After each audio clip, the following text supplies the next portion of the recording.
Hello everyone, this is Karthik Mesurya. Last time we discussed about how to make equation from the statement and how to make statement from the equation. In the previous video, I was gave you first four question of question number 4 and first four question of question number 5 of exercise number 4.1. So today we are going to continue our question number 4 and 5 which are remaining. So question number 4 is write equation for the following statements. Fifth question is 3/4 of t is 15. It means 3/4 part of number t, जिसको हम कैसे लिखेंगे 3/4 part यानी 3/4 और कौन सा number का है t, तो हम उसको ऊपर लिखेंगे तो क्या हो जाएगा 3t/4 और उसका आंसर कितना आ रहा है 15 यानी 3/4 ऑफ t इज 15। तो हम इसको कैसे लिखेंगे इक्वेशन में 3t/4 is equal to 15। Six question is 7 times m plus 7 gets you 77 यानी 7 टाइम्स m यानी कि m को कितनी बार मल्टीप्लाई किया गया है 7 टाइम, तो हम क्या लिखेंगे 7 इंटू m यानी 7m, राइट। प्लस प्लस यानी प्लस की साइन आएगी, किसके साथ प्लस किया 7 के साथ, तो 7m प्लस 7 हो गया गेट्स यू 77। अगर हम 7 टाइम m को 7 के साथ प्लस करते हैं तो आपको कितना मिलेगा 77, सो इज इक्वल टू 77। तो इक्वेशन हमारा रेडी है 7m plus 7 is equal to 77। Now question number 7 1/4 of number x minus 4 gives you 4। 1/4 का मतलब 1/4 और कौन से नंबर का 1/4 पार्ट लिया है हमने नंबर x, सो यहाँ पे हम x/4 लिख देंगे, राइट। माइनस तो माइनस की साइन लगाएंगे 4, right. 1/4 of number x minus 4 gives you 4, तो x divide by 4 minus 4 is equal to 4 हो जाएगा। तो ये हो गया हमारा 7 question. Now next if you take away 6 from 6 time y you get 60। तो अब यहाँ पे क्या वर्ड यूज हुआ take away, right. Take away का मतलब minus, okay. So if you take away 6 from 6 time y, तो यहाँ पे 6 को किस में से माइनस किया गया है 6 टाइम y में से। 6 टाइम y मतलब 6y, क्योंकि यहाँ पे टाइम्स का मतलब क्या होगा मल्टीप्लाई, राइट। सो 6 टाइम y का मतलब हो जाएगा 6y और उसमें से हमने किसको टेक अवे किया है 6 को, तो 6y minus 6 is equal to you get कितना है 60 इज इक्वल टू 60। तो ये हो गया हमारा 8 complete. Now if you add 3 to 1/3 of z you get 30। अगर आप ऐड करते हो 3 को, किस में ऐड करते हो 1/3 ऑफ z, 1/3 ऑफ z का मतलब क्या होगा 1/3 और नंबर कौन सा है z, सो हम क्या लिखेंगे z/3, राइट। उसमें क्या ऐड करना है 3 ऐड करना है, तो z/3 plus 3 is equal to you get 30 is equal to 30। तो ये हो गया हमारा 9th इक्वेशन। तो 4 हमने होमवर्क में किए और बाकी के हमने इस वीडियो में देख लिए सॉल्यूशन के साथ। अब question number 5 write the following equation in statement forms. अब यहाँ पे हमारे पास इक्वेशन होंगे and we have to make statement for it. So 3m/5 is equal to 6। So 3m/5 का मतलब क्या होगा 3/5 part of number m is 6, right. तो हम क्या लिखेंगे यहाँ पे 3/5 of a number m is 6। 3/5 का मतलब क्या होगा 3/5 और कौन से नंबर का नंबर m और कितना आ रहा है 6, so 3/5 of a number m is 6। Next 3p plus 4 is equal to 25। 3 को p के साथ मल्टीप्लाई किया गया है यानी 3 टाइम p हम बोल सकते हैं। So 3 time a number p when added to 4, किसके साथ ऐड किया हमने 4 के साथ, जब हम उसको ऐड करते हैं इट गिव्स 25। तो ये हो गया हमारा statement 3 times a number p when added to 4 gives 25. Okay, next 4p minus 2 is equal to 18.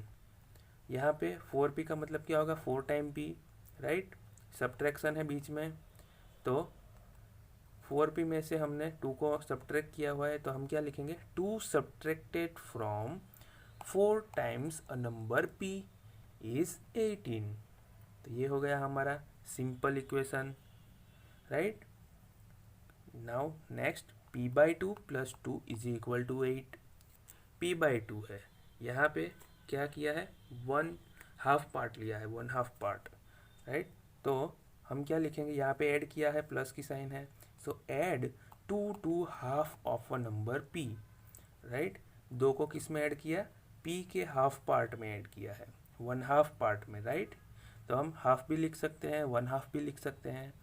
So add 2 to half of a number p to get 8, यानी p के हाफ पार्ट को हम 2 के साथ ऐड करेंगे, तब हमें क्या मिलेगा, 8.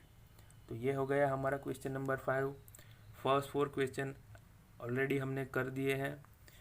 ओके, तो यहाँ पे question number 4 and question number 5 complete हो रहा है आपका.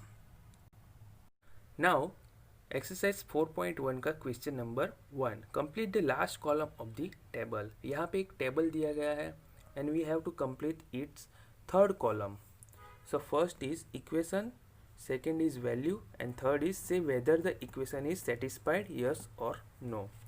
तो यहाँ पे फर्स्ट कॉलम में हमारे पास इक्वेशन दिए गए हैं, सेकेंड कॉलम में x की वैल्यू दी गई है, या तो कोई भी वेरिएबल उसके अंदर यूज हुआ है उसकी वैल्यू दी गई है. तो इस वैल्यू के मुताबिक ये इक्वेशन सेटिस्फाई हो रहा है, फुलफिल हो रहा है, ये हमें चेक करना है और यहाँ पे यस और नो लिखना है. ओके, तो मैंने यहाँ पे इस टेबल को एक सॉल्व करने के लिए एक पेज में यहाँ पे लिखा है. आपको भी ऐसे ही करना है, क्योंकि टेबल में सॉल्व किए बिना आप लिख नहीं सकते, तो आपको भी ऐसे ही सॉल्व करना होगा, तभी हम थर्ड कॉलम को फिलअप कर सकते हैं. सो फर्स्ट जो हमारी इक्वेशन है वो है x plus 3 is equal to 0, right, और वैल्यू x की कितनी दी है, 3. तो हमें चेक करना है, वेरीफाई करना है कि अगर हम x की वैल्यू यहाँ पे इस इक्वेशन में 3 रखेंगे तो क्या आंसर 0 आ रहा है या नहीं. ओके, चलो. सो क्वेश्चन क्या था, x plus 3 is equal to 0 और x की वैल्यू थी 3, राइट. तो ये था हमारा इक्वेशन और ये थी x की वैल्यू. अब हम x की वैल्यू को इस इक्वेशन में रखेंगे. ओके, यहाँ पे इज इक्वल टू की लेफ्ट साइड वाला जो पार्ट है, left hand side, right, left hand side और right hand side is equal to हो रहा है, इक्वल हो रहा है या नहीं, ये हमें चेक करना है. चलो, तो x यहाँ पे है, तो x की जगह पे हमें क्या वैल्यू रखनी है, 3. सो x प्लस 3 के जगह पे यहाँ पे आ जाएगा अभी 3 प्लस 3, क्योंकि हमने x की जगह पे क्या लिया है, उसकी वैल्यू 3. ओके, 3 प्लस 3 कितना होगा, 6. तो यहाँ पे तो बोला था इक्वेशन में कि x plus 3 is equal to 0 हो रहा है, लेकिन जब हमने x की वैल्यू रखी तो ये तो 6 आ रहा है, यानी कि इक्वेशन यहाँ पे सेटिस्फाइड नहीं हो रहा है.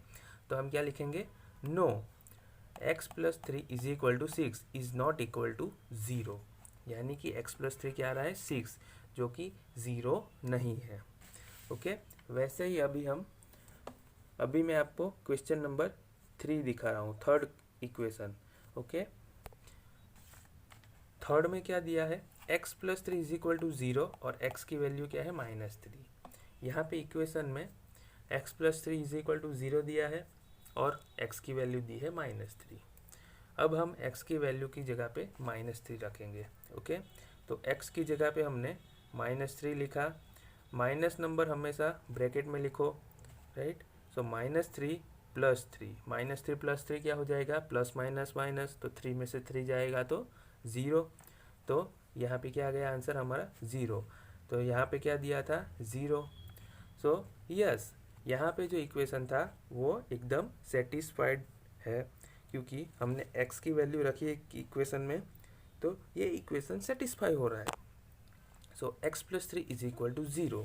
ओके, अब हम सिक्स्थ वाला जो इक्वेशन है वो सॉल्व करेंगे।